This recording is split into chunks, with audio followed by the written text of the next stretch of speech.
Problem ಅಮ್ಮ ನೀನು ರೇಖೆ ಕಲ್ತಿದ್ದು? ಹಣಕಾಸಿನ ಸಮಸ್ಯೆ. ಹಣಕಾಸಿನ ಸಮಸ್ಯೆ. ಸಮಸ್ಯೆ ಕಲ್ತಿರೋದು. ಎಷ್ಟು ದಿನ ಆಯ್ತು ರೇಖೆ ಕಲ್ತು ನೀನು? ಮ್ಯಾಮ್ 4 ಮಂತ್ಸ್ ಆಯ್ತು. 4 ಮಂತ್ಸ್ ಆಯ್ತು ಕಲ್ತು. 4 ಮಂತ್ಸ್ ಆಯ್ತು. ಹೌದು. ಏನ್ ಬಿಸ್ನೆಸ್ ಮಾಡೋದು ನೀವು? ಮ್ಯಾಮ್ ಬಟ್ಟೆ ಬಿಸ್ನೆಸ್ ಮ್ಯಾಮ್. ಬಟ್ಟೆ ಬಿಸ್ನೆಸ್. ಅಂದ್ರೆ ಇದು ಮೊದಲು ಯಾವ ತರ ಇತ್ತು ಬಿಸ್ನೆಸ್ ನಿಮ್ದು? ಮ್ಯಾಮ್ ಫಸ್ಟ್ ಫುಲ್ ಡಲ್ ಇತ್ತು ಬಿಸ್ನೆಸ್. ಇವಾಗ ರೇಖೆ ಕಲ್ತ್ಕೊಂಡು ರೇಖೆ ಮಾಡಿದ್ಮೇಲೆ ಸ್ವಲ್ಪ ಸ್ವಲ್ಪ ಇಂಪ್ರೂವ್ ಆಗ್ತಿದೆ ಮ್ಯಾಮ್. ಸ್ವಲ್ಪ ಇಂಪ್ರೂವ್ಮೆಂಟ್ ಆಗ್ತಿದೆ. ಹೌದು ಮ್ಯಾಮ್. ಅಂದ್ರೆ ಈಗ ನೀನು ರೇಖೆ ಕಲ್ತ್ಕೊಂಡು ಹೋಗಿ 4 ಮಂತ್ಸ್ ಆಗಿದೆ. ಹೌದು ಮ್ಯಾಮ್. 4 ಮಂತ್ಸ್ ಆಗಿದೆ. ಯಾವ ತರ ಮಾಡ್ಕೊಂತ ಇದೀಯ ರೇಖೆ ನೀನು? ಚಕ್ರಗಳು ಮಾಡ್ಕೊಂತ ಇದ್ದೀನಿ ಮ್ಯಾಮ್. 24 ಪಾಯಿಂಟ್ಸ್ಗೂ ಮಾಡ್ಕೊಂತ ಇದ್ದೀನಿ. ಮತ್ತೆ ಹಣಕಾಸಿನ ಸಮಸ್ಯೆ ಇದಕ್ಕೆ ಆಕುಂಚನ ವಿಧಾನದಲ್ಲಿ ಮಾಡ್ಕೊಂತ ಇದ್ದೀನಿ. ಓಕೆ, ಅಂದ್ರೆ ನೀನು ದಿನಕ್ಕೆ ಕಂಪಲ್ಸರಿ 2 ಸಲ ಚಕ್ರಗಳಿಗೆ ಮಾಡ್ಕೊಂತ ಇದ್ದೀನಿ, 2 ಟೈಮ್ಸ್. ಚಕ್ರಗಳಿಗೆ ಮಾಡ್ಕೊಳ್ಳೋದ್ರಿಂದ ಬೆನಿಫಿಟ್ ಏನಾದ್ರು ನಿಂಗೆ ಗೊತ್ತಾ? ನನಗೆ ಕ್ಲಾಸಲ್ಲಿ ಅಂದ್ರೆ ಇಲ್ಲಿ ಬಂದಾಗ ಚಕ್ರಗಳಿಗೆ ನಾನು ಏನಕ್ಕೆ ರೇಖೆ ಮಾಡ್ಕೋ ಅಂತ ಹೇಳಿದ್ದೆ. ಯಾವುದೇ ಸಮಸ್ಯೆ ಬಂದಾಗ ಚಕ್ರಗಳಿಗೆ ಕಂಪಲ್ಸರಿ ರೇಖೆ ಮಾಡ್ಕೋಬೇಕಲ್ವಾ? ಏನ್ ಅರ್ಥ ಆಯ್ತು ನಿಂಗೆ? ಏನಕ್ಕೋಸ್ಕರ ಚಕ್ರಗಳಿಗೆ ಮಾಡ್ಕೊಂಡು? ಮ್ಯಾಮ್ ಚಕ್ರಗಳಿಗೆ ಮಾಡ್ಕೊಂಡ್ಮೇಲೆ ಫುಲ್ಲು ಒಂಥರ ಬಾಡಿ ಫುಲ್ ಪಾಸಿಟಿವ್ ಆಗಿದೆ. ನೆಗೆಟಿವ್ಸ್ ಅನ್ನೋದು ಏನು ಮೈಂಡಿಗೆ ಬರೋದೇ ಇಲ್ಲ. ಫುಲ್ಲು ಪಾಸಿಟಿವ್ ಆಗಿದೆ ಮ್ಯಾಮ್. ಅಂದ್ರೆ ಮೇನ್ ಏನಂದ್ರೆ ನಾವು ಚಕ್ರಗಳು ಬಂದು ನಮ್ಗೆ ಆಂಟಿಬಯೋಟಿಕ್ ಇದ್ದಂಗೆ.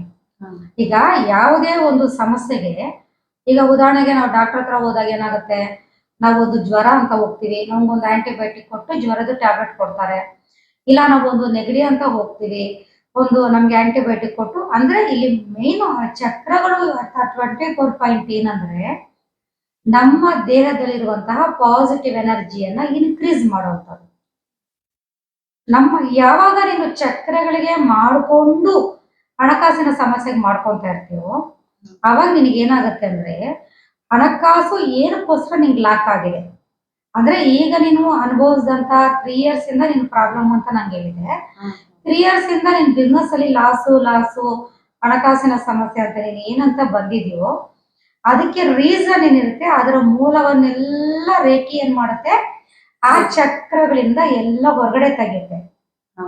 ಅಂದ್ರೆ ನಿನ್ಗೆ ಹಣ ಲಾಕ್ ಆಗೋದಕ್ಕೆ ಕಾರಣ ನಿಂಗೆ ಅದು ಪೂರ್ವ ಜನ್ಮನ, ಪ್ರೇತಾತ್ಮನ, ಮಾಟ ಮಂತ್ರನ, ಇಲ್ಲ ಗ್ರಹಗತಿಗಳ ಸಮಸ್ಯೆಗಳಿಂದ ನಿನಗೆ ಹಣಕಾಸಿನ ಸಮಸ್ಯೆ ಉಂಟಾಗಿದ್ಯಾ? ಯಾವುದೇ ಪ್ರಾಬ್ಲಮ್ ಬಂದು ಕೂತ್ಕೊಳ್ಳೋದು ನಮ್ಮ ಚಕ್ರಗಳಲ್ಲಿ. ಯಾವಾಗ ನಿನ್ಗೆ ದಿನಕ್ಕೆ 2 ಟೈಮ್ಸ್ ನೀನು ಚಕ್ರಗಳಿಗೆ ರೇಖೆ ಶಕ್ತಿಯನ್ನ ಕೊಡ್ತೀಯೋ ನೀನು ಎಲ್ಲಾದ್ರಲ್ಲೂ ಪಾಸಿಟಿವ್, ಅಂದ್ರೆ ನಿನ್ನ ಬಾಡಿನೇ ಪಾಸಿಟಿವ್ ಆಗಕ್ಕೆ ಶುರು ಆಗುತ್ತೆ. ಮಾಡ್ಕೊಂಡ್ಮೇಲೆ ತುಂಬಾನೇ ಪಾಸಿಟಿವ್ನೆಸ್ ಗೊತ್ತಾಗ್ತಾ ಇದೆ. Very good. ಆಮೇಲೆ ಇದಕ್ಕೆ ಸಲಿ ಮಾಡ್ಕೊಂತ ಇದೀಯಾ? ಈಗ ಹಣಕಾಸಿನ ಸಮಸ್ಯೆಗಂತಾನೆ ನಾನು ಹೇಳ್ಕೊಟ್ಟಿದ್ನಲ್ವಾ, ದಿನಕ್ಕೆ 8ರಿಂದ 10 ಸಲ ಮಾಡ್ತಾ ಇದ್ದೀನಿ. 8ರಿಂದ 10 ಸಲ ಮಾಡ್ತಾ ಇದೀಯಾ? 8ರಿಂದ 10 ಸಲ ಮಾಡುವಾಗ ನಿಮ್ಗೆ ಕಷ್ಟ ಅನಿಸ್ತಲ್ವಾ?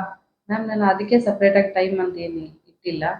ಟೈಮ್ ಸಿಕ್ಕಿದಾಗ ಅವಾಗ ಮಾಡ್ಕೊಂಡು ಟಿವಿ ನೋಡ್ಕೊಂಡಾಗ್ಲಿ, ಇಲ್ಲ ಯಾರ ಜೊತೆ ಅವ್ರು ಮಾತಾಡುವಾಗ